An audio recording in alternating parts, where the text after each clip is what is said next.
थी और साउंड अलग बजता था। अच्छा। और ये स्लाइडर इस तरीके से पहले चलती थी। तो चूँकि यहाँ मिली तो हमने चलो इसको, और बाकी वो काफ़ी प्राचीन कलेक्शन। हाँ, और यह पड़ती है। ये सबसे पुराना सर यहाँ पे हॉल कौन था? पिक्चर हॉल कौन सा था पहले? सबसे पुराना तो ये मान चलिए चश्मा, अगर पिक्चर हॉल नहीं, उससे पहले मैंने देखा था एक गौरी थी जो एक हाँ फटा टाकी बोली जाती थी ना। साउंड आ जाए बस बताओ, लेकिन हमें बताया तो एक ये जो है पहले तो आप परिचय बताइए आप सर। मैं अविनाश अग्निहोत्री, भारत प्रेरणा मंच का महासचिव हूँ। जी जी, थैंक यू। और हमारा मुख्य कार्य हमने फ्रीडम स्ट्रगल के ऊपर, जो हमारे जनपद में क्रांतिकारियों ने अपना बलिदान दिया स्वतंत्रता संग्राम में, उसके ऊपर उनके ऊपर भी मैंने शोध करने का प्रयास किया। साथ ही हमारे जनपद की जो प्राचीनता है और उसको परखने के लिए, उसको जानने के लिए हमने इस क्षेत्र में भी कार्य प्रारंभ किया। तो आपको बता दें, ये देखिए आपके सामने एक कॉइन रखा हुआ है। ये हमारी तपा बाबा की कागार है जो शेरगढ़ घाट यमुना तट है उसके पास में पड़ती है। वहाँ ये सिक्का मिला, और ये सिक्का कुषाण वंश का है। कुषाण वंश का मतलब लगभग वर्ष पुराना। अच्छा, इसी प्रकार हाँ अन्य सिक्के भी हैं जो 11वीं सब कुछ, ये सिल्वर का चांदी का सिक्का है, अरबियन में लिखा हुआ है। ये लगभग 13वीं शताब्दी का है। जैसा कि आपको पता है कि उस समय मुस्लिम शासन प्रारंभ हो गया था भारत में। अन्य भी ये सिक्के हैं। ये ताम्र के, हाँ ताम्र के ये सिक्का है। बूढ़ा दाना गांव पड़ता है जनपद औरैया में, प्राचीन गाँव है। हाँ प्राचीन गांव है, वहाँ ये सिक्का मिला है। अच्छा अच्छा, ये कांसे वगैरह के होते थे ना? हाँ कांसे। इसके साथ में ये तांबे के सिक्के हैं, कुछ जिवाजी राव के ग्वालियर स्टेट का है, ब्रिटिश कालीन है। साथ में ये सांचे है मुगल कालीन, इसमें अरबियन में लिखा है। इनको जो है जब कहीं लगाना होता था तो इनको जो छापने ये सांचों का प्रयोग होता है। सर आपसे मिलकर बहुत खुशी हुई, कम से कम इतिहास के बारे में अपने जनपद औरैया। बहुत सारे जो है अभी सामने आप उधर लगे हुए हैं अभी जनपद औरैया के जो इतिहास के बारे में आपने जो बताया उसके लिए सर आपका बहुत बहुत धन्यवाद। इससे और भी लोग लाभान्वित होंगे, हमारे बच्चे लाभान्वित होंगे, इतिहास के बारे में जानेंगे अपने जनपद के। बच्चे भी आए, उनको और भी बहुत सारी चीज़ें रखी हैं। तो सर उसके लिए भी आप सामने एक चित्र देख रहे हैं, नारीश्वर की प्रतिमा है जो 9वीं शताब्दी की है। जी जी, हमारे जनपद का कुदरकोट कस्बा है, वहाँ ये प्राचीन सिक्के कुषाण वंश के हैं, 12वीं से 15वीं शताब्दी के सिक्के हैं।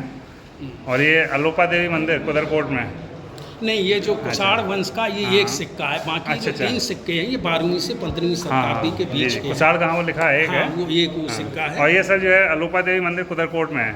जी जी है, जैसे रुक्मणी देवी मंदिर भी कहते हैं क्या वो? देखिए हाँ, रुक्मणी देवी मंदिर कहते हैं। इसमें बहुत सारी आप ये देखिए, एक नर्तकी थोड़ी घूम, उसकी एक खम्बे में उसकी मूर्ति को घेरा गया है, वो मिली है, ये साइड में है। ये जो है आपके जो है लोपा देवी मंदिर में विष्णु भगवान की खंडित प्रतिमा है। अच्छा अच्छा। और ये साथ में स्तंभ की हैं फोटो और भी हैं। रुक्मणी देवी का ऐसा जनशत्रुओं में है ये, लेकिन हम लोग ऐतिहासिक तथ्यों के आधार पर को नहीं कह सकते हैं। हिंगा गांव कहाँ पे सर? ये अर्धनारीश्वर की प्रतिमा हिंगा गांव ये कुदरकोट के पास है। वहाँ ऐसा था, वहाँ एक टीला है, तो लोगों को ये लगा कि इसमें कुछ है। तो ग्रामीणों ने खुदाई करना चालू की। जब खुदाई करना चालू की तो वहाँ अर्धनारीश्वर का विशाल शिव मंदिर हुआ करता था, जो 9वीं शताब्दी में उसका निर्माण हुआ था। तो उसमें ये अर्धनारीश्वर की प्रतिमा कम से कम ये 4 फुट की है। ये गोरा का स्तंभ निकला, अवशेष निकले। तो जब हम लोगों ने जाके उस पर काम किया, फिर उनको उस जगह जो है। और ये सर क्या है? गदी माता मंदिर के पास से ब्रिटिश काली बंदूक की गोलियां मिली। ऐसा है, गढ़ी माता मंदिर है औरैया के बिहार में, जो यमुना का बिहार है। अच्छा, वहाँ पे जो है देवी प्रतिमाएं मिली थी। और वो जो है क्या नाम, वहाँ कुछ बना नहीं था, लेकिन हमारे उत्साही युवकों ने और औरैया के लोगों ने जाके फिर वहाँ मंदिर बने, पीछे उनके फोटो लगे।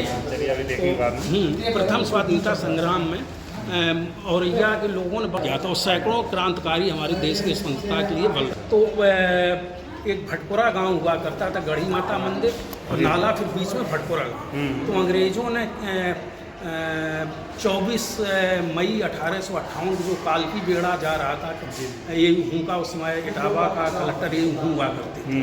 तो कालकी में रानी लक्ष्मीबाई के साथ में युद्ध हुआ था। 17 मई 1858 को प्रारंभ हुआ था।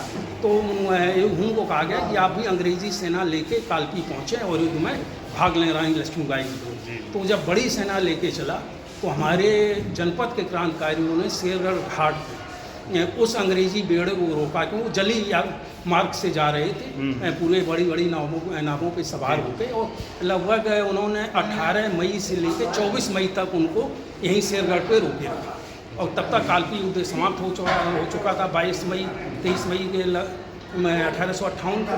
तो जब इनको क्रांतिकारियों को पता लगा कि कालपी युद्ध समाप्त हो गया और रानी लक्ष्मीबाई ने युद्ध जो है लूज किया है, तब उन्होंने अपना जो है मोर्चा यहाँ से शेरगढ़ घाट से हटाया, फिर वो बीहड़ में जो है चले गए। फिर अंग्रेज़ों ने ये देखा कि नहीं जो है इस जो है युद्ध में और इस उसमें जो किन किन गाँवों ने भाग लिया, सहयोग किया क्रांतिकारी, तो एक भटपुरा गांव था और आसपास के गांव, वो सभी गांव अंग्रेज़ों ने जला दिए। तो इस भटपुरा गांव के क्षेत्र से आप देख रहे हैं तोप के गोले के टुकड़े जो ब्रिटिश तोपों ने गोली दागे थे गाँव पे उनको नष्ट करने के लिए, उनके ये टुकड़े जो उस गांव से प्राप्त हुए। साथ ही ये आपको गोलियां दिखाई दे रही हैं, उसमें जो गजाऊ बंदूक हुआ करती थी तो उनमें ये बारूद के साथ में प्रयोग डाली जाती थी। तो ये सब उस गांव जो वीरान हुआ गांव, निश्चित रूप से ये गोले के टुकड़े हमारी क्रांतिकारियों पे बरसे होंगे।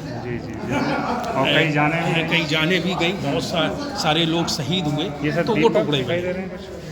हाँ, ये जो है ये मध्यकालीन दीपक है। ये हमारे जनपद में एक सिरसानी गांव पड़ता है, वहाँ जीवेश्वर महादेव मंदिर है। वो काफ़ी बड़ा घेरा है, तो वहाँ से ये जो है 8 दूर है। आप इनकी खासियत ये कि इनकी बनावट ये सब अलग है और सब अलग साइज है, एक ही लेकिन साइज सबका अलग अलग है। तो ये वहाँ से तो सर आपका बहुत बहुत धन्यवाद इतनी ऐतिहासिक जानकारी देने के लिए। प्लीज़ सर पुनः अपना नाम बता दीजिए। मैं अविनाश अग्नोत्री, वैसे मैं सेना से रिटायर हूँ। जी कहाँ से? सेना से मैं रिटायर। सेना से? हाँ। आर्मी से? जी चलिए सर, स्काउट भी आर्मी का ही भी है। Thank you sir. तो वहाँ से आने के बाद मुझे लगा कुछ अलग हटके कुछ करना चाहिए, तो मैंने ये जो है छोटा सा प्रयास ही गिलहरी जैसा करने का प्रयास करा। बहुत बड़ा प्रयास। और निश्चित रूप से एक चीज़ और आप बता दूँ कि इतिहास सत्यता के करीब होता है।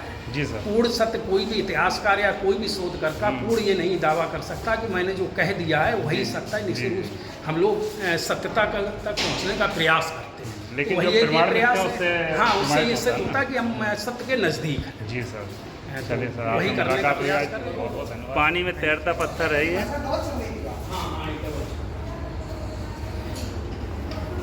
ये सर कहाँ मिला सर? ये वास्तविकता ये है कि जो बताया कि यमुना में ये तैरता हुआ जा रहा है। जी काफी पहले की बात है, तो किसी ने उसको बाहर निकाला। अच्छा। और निकाल जो बड़ी माता मंदिर है उस क्षेत्र में उसको रख दिया। फिर ये धीरे धीरे कौतूहल का जो है विषय बना। वास्तविकता ये कहना कि नहीं चमत्कार है उसको हम नहीं कह सकते। ये विशेष पत्थर होते हैं, क्योंकि हम लोग तो पहाड़ी क्षेत्र में रहे हैं, जो भार में थोड़े से हल्के होते हैं। अच्छा। तो वही वजन है इसका। आम पत्थर से थोड़ा कम है। तो और इसकी बनावट और जो अंदर इसके ऊपर इस तरीके का ये पानी में तैर, लेकिन वास्तविकता में जितना वजन है उसके हिसाब से वो डूब जाना चाहिए। लेकिन अब ये ईश्वरीय या वैज्ञानिक कोई कारण है जिससे देख सकते हैं। हाँ, छुपे आप देख सकते हैं, लेकिन वो रजिस्ट्री भी चलता था, वो रजिस्ट्री भी करता। ये जो है पत्थर, हाँ वजन तो है, पत्थर है, और इसको जो है पानी में तैर रहा है। ये सामने है पूरा।